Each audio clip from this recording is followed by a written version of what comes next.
Assalamualaikum warahmatullahi wabarakatuh. Hari ini, hari Minggu, tanggal 12 Juli tahun 2020.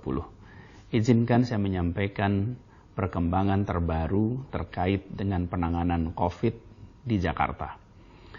Tadi pagi, pada pukul 10, Dinas Kesehatan melaporkan angka kasus baru yang muncul di Jakarta.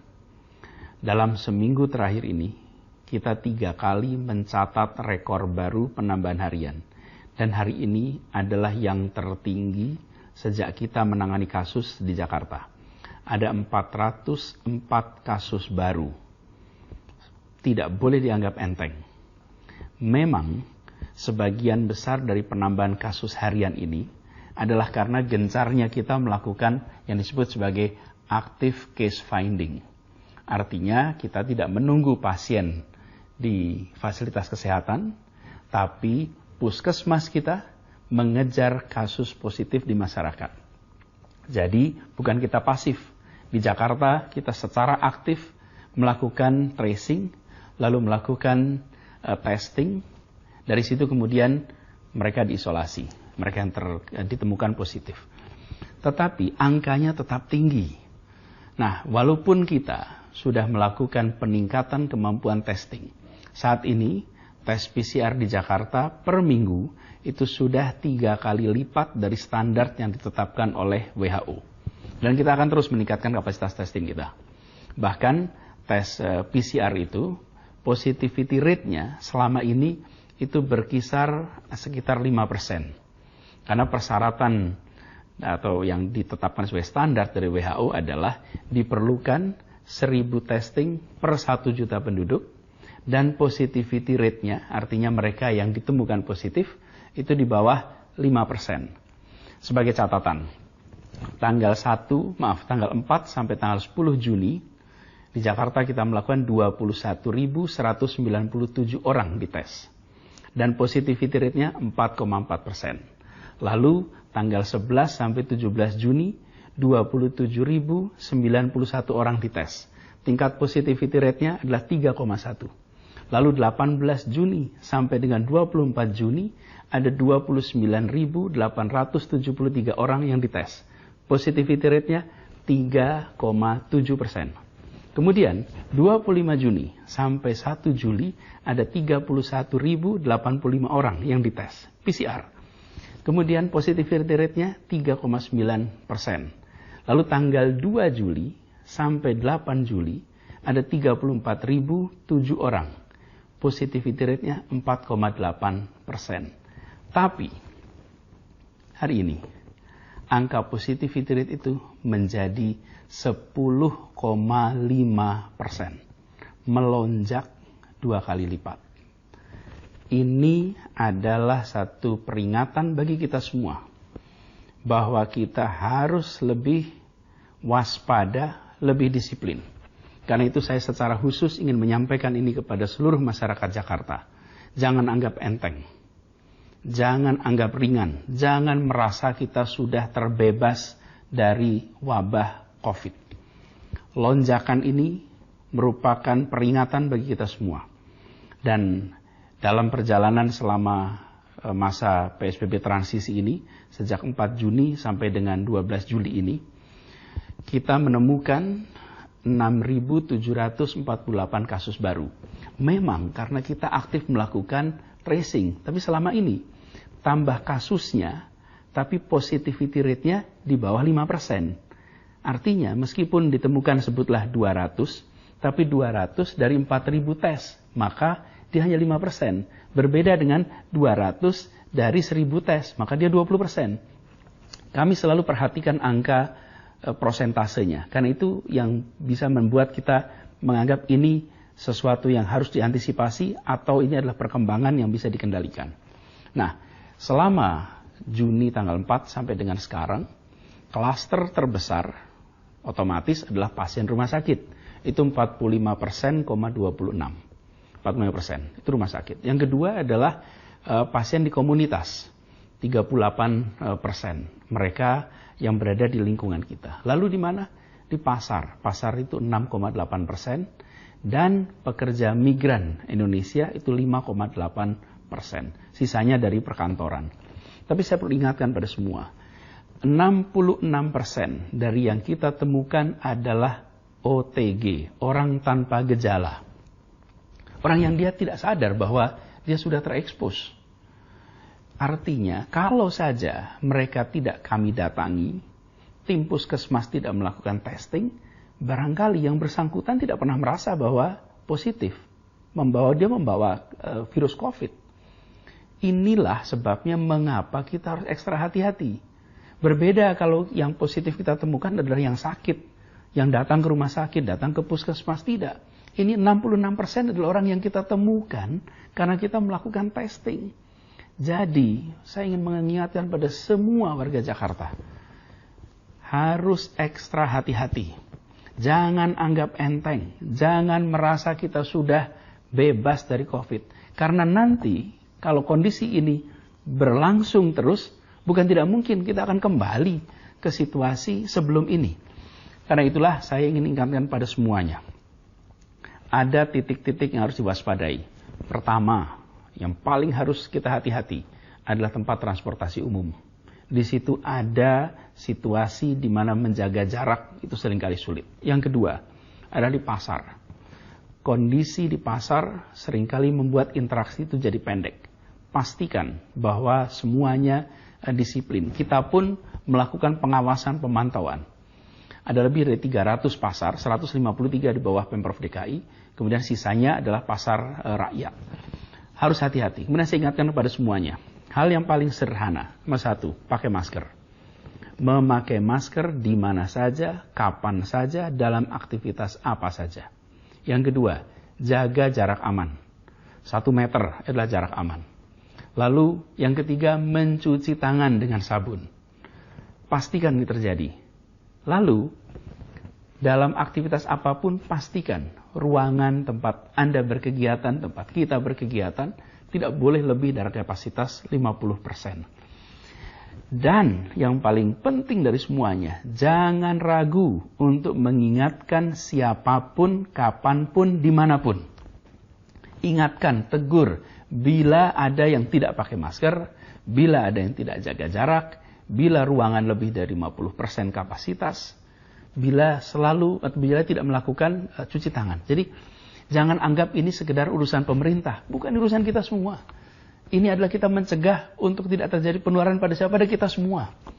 Karena itu khusus hari ini, Jakarta mengalami lonjakan kasus tertinggi.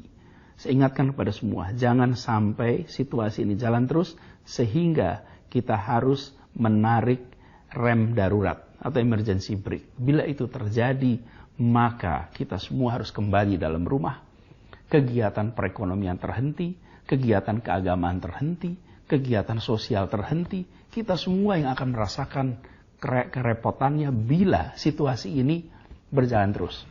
Karena itu saya ingatkan pada semua, kebijakan kita, dan saya rasa ini kita semua, menomorsatukan keselamatan. Keselamatan. Jangan sampai kita anggap enteng. Mari kita jaga keselamatan kita semua. Mari kita disiplin. Mari kita ingatkan satu sama lain. Insya Allah angka ini besok-besok akan bisa menurun dan Jakarta kembali dalam kendali. Mari kita sama-sama ikhtiarkan sebagai tanggung jawab kita semua. Demikian penjelasan dari saya. Semoga Allah Subhanahu wa taala merahmati kota Jakarta dan semoga Allah Subhanahu wa taala melindungi kita semua. Terima kasih. Assalamualaikum warahmatullahi wabarakatuh.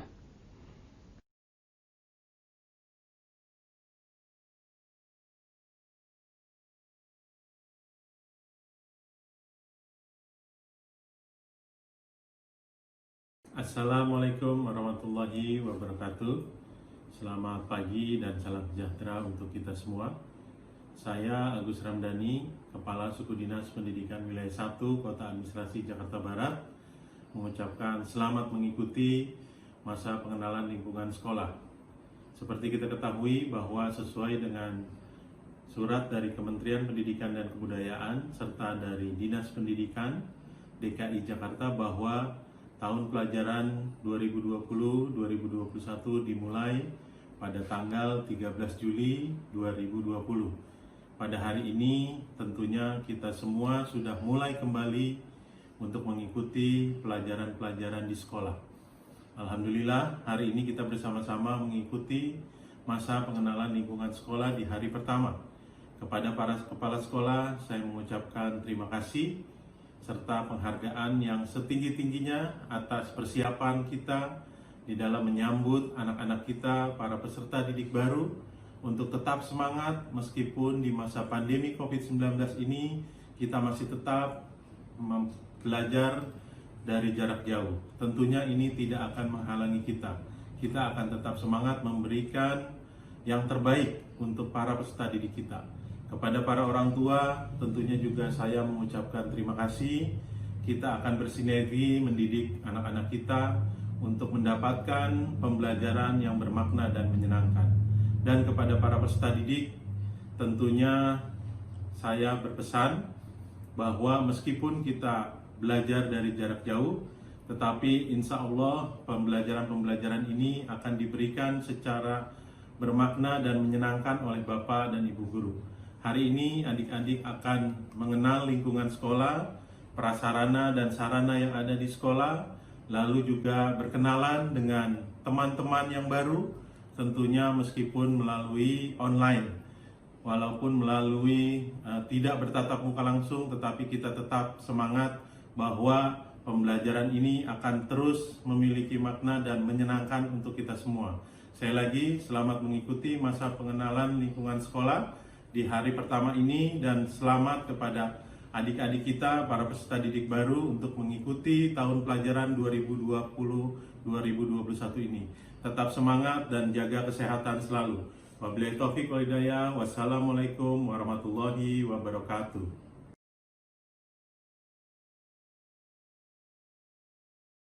Assalamualaikum warahmatullahi wabarakatuh.